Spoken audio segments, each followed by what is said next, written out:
السلام علیکم، Asia 41 news کے ساتھ میں ہوں آپ کی میزبان امنا آواز۔ خبر شامل کرتے ہیں ڈیرہ مراد جمالی سے۔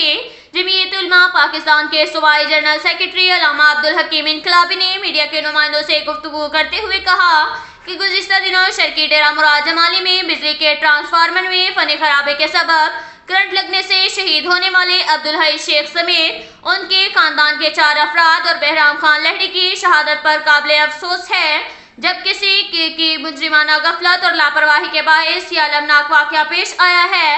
واقعے کی تحقیقات کر کے ذمہ داروں کے خلاف قانونی کارروائی کے تحت عمل میں لائی جائے۔ انہوں نے کہا کہ شہداء انتہائی غریب گھرانے سے تعلق رکھتے تھے، جو روزانہ اجرت کر کے بنیاد پر محنت مزدوری اپنے بچوں کا پیٹ پالتے تھے، مگر اب ان کے خاندان بے سہارا ہو گئے ہیں، ان کی داد رسی کون کرے گا؟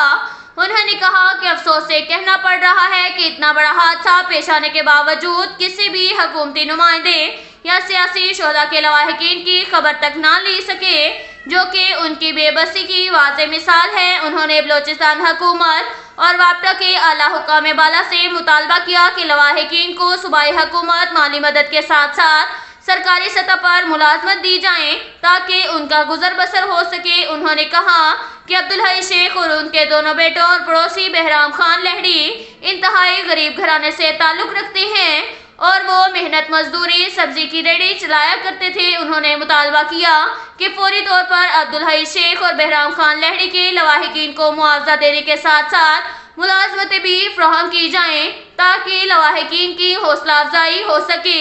اب تک کے لیے اتنا ہی کافی ہے، ملتے ہیں اگلے بلیٹن میں، ہمارے ساتھ رہیے گا۔ اللہ حافظ۔